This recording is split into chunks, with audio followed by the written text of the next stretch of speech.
to Self-Wired Happiness. My name is Kanini.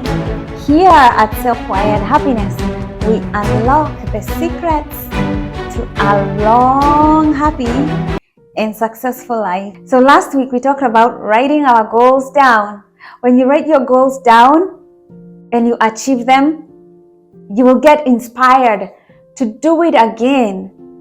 And that's how you become a master at setting goals. In today's video, you're going to talk about something that I haven't talked before, but it's related to wiring your mind. And this is telling yourself some noble truths. These noble truths are going to help rewire your subconscious mind so that you're able to take positive action into the right direction. I'll start by giving you a story. I was reading this book, 10 Reasons You Feel Old and Get Fat by Dr. Frank Lipman. In his book, he says that some people with type 2 diabetes can reverse this condition 2 to 3 weeks if they stayed away from sugar and carbs or anything that would add sugar to their bloodstream, because type 2 diabetes is a result of having excess sugar in your blood. This condition can be reversed, but he was saying most people obviously do not do it. When I read this book, I couldn't understand why and how they couldn't get motivation somewhere to just go through the program for 2 or 3 weeks and start a new life. But now I understand exactly why. You see, our mind has a subconscious mind and a conscious mind. The subconscious mind is 95%. And the conscious mind, where we take action, is only 5%. For you to change your actions, you must change the subconscious mind. For example, if you have been sick for a long time and you believe that you cannot get better, this is in your subconscious mind. The belief that you are well has to register in your subconscious mind so that you can take actions that reflect that of a person who is well. Everything happens in the subconscious mind. The conscious mind is an after effect of what's happening underneath. As a human being, you're like an iceberg. Your actions are only what we see. We need to change these beliefs in the subconscious mind for us to be able to change our actions. I'll give you another example with myself. I was orphaned when I was very little, and for a long time, I felt like a victim. So I would complain about all the things that I don't have. I would just see all the things that were lacking in my life. And then I started realizing I'll never be happy if I continue seeing all the things that I don't have.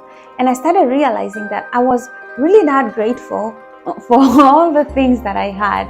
I was very ungrateful for all the things that I actually had. And I had to change myself and tell myself that gratitude is the ultimate state of receivership. And this is my noble truth, that gratitude is the ultimate state of receivership. Now, I see so many things that I have that I am grateful for. I am grateful for my work. I am grateful for my co-workers. I am grateful for my neighbors. I am grateful for the peace that I have in my life. I started seeing all these things that I had taken for granted because I was busy ruminating and complaining. And I realized how spoiled I actually was. You can see how changing that whole system of ruminating to gratitude just made my quality of life change. You know, the internal experience of how I was experiencing life completely changed. I'll give you an example. When I was in high school, I went out for an outing and I met an old friend of mine, and she was telling me that she was good in math, and I was like, wow, that's wonderful that you have a passion for math. Why don't you join the math contest and have fun at it? And she was like, no, I can't. Other people will be much better than me. And I felt that she discounted herself. I could never do that when it comes to something that I love. I always wanted to shoot my shot. I'd rather be shot down and not win or get where I wanted, but at least I shot my shot. Failure happens only when you do not try. Success is about repetition and trying more and more. We get better through repetition.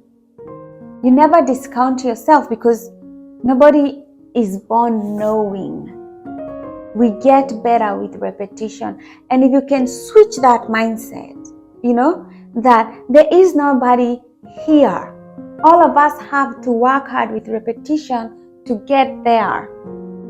Then you switch your mindset and you give yourself more chances and you take more risks and you go about life trying your level best, because that's all we are all doing, shooting our shot, trying every day. You can change that mindset at the subconscious level and tell yourself the noble truth that success is about repetition. Nobody is born knowing. The final example that I'm going to show you about noble truths. Let's say I'm jealous of somebody, maybe because of their car or whatever, their house. I can tell myself, like, life is about being of service to others and making this planet a better place for everyone. All of a sudden, from feeling jealous to understanding that we have a planet to share, and my job in this planet is to make it better for other people, not to compete and compare. You completely change that mindset, and now you're in a better position to be happy and to be grateful and to contribute in a way that is enriching for you and other people. We reprogram through repetition. When you repeatedly tell yourself these noble truths, you're going to rewire your mind.